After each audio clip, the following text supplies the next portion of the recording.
పశ్చిమాసియాలో యుద్ధం తీవ్రతరమవుతుంది.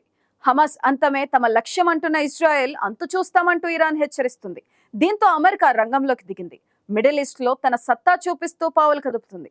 ఇజ్రాయెల్ పై చిన్న బుల్లెట్ పడినా అడ్డుకునేందుకైనా ఎదురుదాడి చేసేందుకైనా సిద్ధమైంది. అసలు ఇజ్రాయెల్ కు అమెరికా ఎందుకంత మద్దతుగా నిలుస్తుంది? ఇరాన్ దాడులను అడ్డుకునేందుకు అమెరికా ఎలాంటి వ్యూహాలను అమలు చేస్తుంది? Let's watch the story.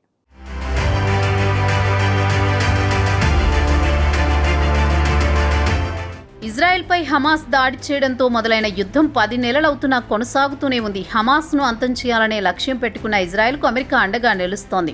హమాస్పై దాడికి అవసరమైన క్షిపణుల్ని సైతం అమెరికా ఇజ్రాయెల్కు అందిస్తోంది. అయితే ఈ నేపథ్యంలోని యుద్ధంలోకి ఇరాన్ ఎంటర్ అవ్వడంతో మొత్తం పరిస్థితులు మారిపోయాయి.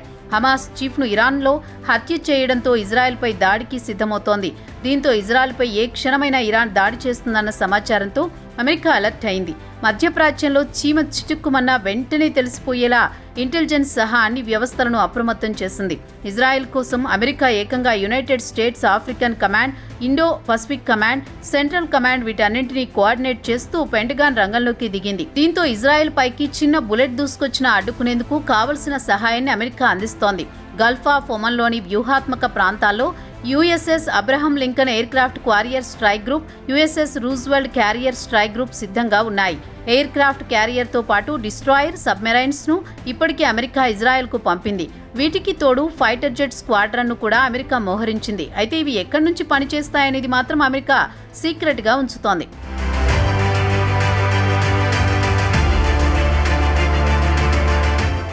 ఇజ్రాయెల్కు రక్షణగా యూరోపియన్, మిడిల్ ఈస్ట్ ప్రాంతాల్లో land based ballistic missile defence వెపన్స్ను అమెరికా సిద్ధం చేసింది. ఇరాన్ ఇజ్రాయెల్పై పూర్తి స్థాయిలో యుద్ధాన్ని ప్రారంభిస్తే దాడులను ఎదుర్కోవడానికైనా ఎదురుదాడి చేయడానికైనా వీటిని వెంటనే యాక్టివేట్ చేయనున్నారు. గతేడాది నుంచే ఇజ్రాయెల్ హమాస్ మధ్య యుద్ధం జరుగుతోంది. అయితే తాజాగా ఇరాన్లో Hamas chief Haniyeh, Hamas military commander Mohammed Deif, Hezbollah senior commander Fuad Shukr ఇలా ఒక్కొక్కరిని ఒక్కో ప్రాంతంలో ఇజ్రాయెల్ హతమార్చింది. అయితే హానియేను ఇజ్రాయెల్ ఇరాన్లో మట్టుబెట్టడం ఇప్పుడు తాజా యుద్ధానికి కారణమైంది. హమాస్ చీఫ్ హానియేను ఇరాన్లో హతమార్చడం ఇప్పుడు సంచలనంగా మారింది.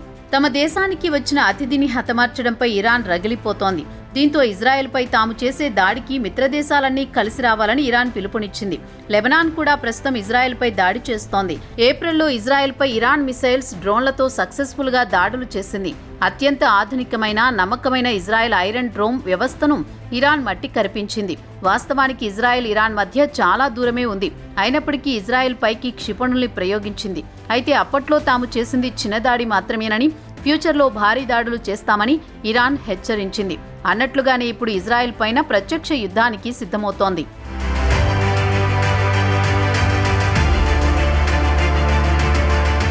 ఇప్పుడు ఇరాన్ ఇజ్రాయెల్పై దాడులకు సిద్ధమవుతోందన్న సంకేతాలు వెలువడగానే ఇజ్రాయెల్ అలర్ట్ అయ్యి అమెరికాను కాంటాక్ట్ అయ్యింది. దీంతో ఇజ్రాయెల్కు రక్షణ కవచంలా తాముంటామని అమెరికా హామీ ఇచ్చింది. చాలా రోజులుగా ఇజ్రాయెల్కు రక్షణగా అమెరికా చర్యలు తీసుకుంటోంది. ఇజ్రాయెల్ కోసం యుఎస్, ఫ్రాన్స్, బ్రిటన్ కూడా మిసైల్స్, డ్రోన్స్ను పంపాయి. దీంతో ఇప్పుడు ఇజ్రాయెల్ కోసం దేశాలన్నీ ఏకమవుతుండటంతో ఎప్పుడేం జరుగుతుందోనని ఆందోళన వ్యక్తమవుతున్నాయి. ఇరాన్ దాడి ప్రారంభిస్తే అమెరికా కౌంటర్ దాడి చేసేందుకు సిద్ధమైంది. అటు అమెరికా కౌంటర్ అటాక్ చేస్తే దాడులు చేసేందుకు లెబనాన్లో హిజ్బొల్లా సిద్ధంగా ఉంది. ఇప్పటికే హిజ్బొల్లా దగ్గర లక్షలకు పైగా మిసైల్స్ ఉన్నట్లు ఇజ్రాయెల్ అంచనా వేస్తోంది. వాటిలో కొన్నింటిని ఇజ్రాయెల్పై ప్రయోగించిన అవి తమ లక్ష్యాలను చేరుకుంటే మాత్రం భారీ విధ్వంసం జరిగే అవకాశం ఉంది. అదే సమయంలో అమెరికా సాయంతో ఇజ్రాయెల్ చేసే ప్రతిదాడులు కూడా అంతే తీవ్రంగా ఉంటాయనే అనుమానాలు వ్యక్తమవుతున్నాయి. ఇక ఇజ్రాయెల్ ముమ్మర దాడులు చేస్తే ఎర్ర సముద్రంలో చెలరేగిపోయేందుకు హౌతీలు సిద్ధమవుతున్నారు.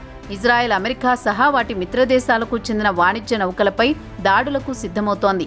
ఒకవేళ ఇదే గనక జరిగితే ప్రపంచ ఆర్థిక వ్యవస్థ అతలాకుతలమయ్యే అవకాశం ఉంది.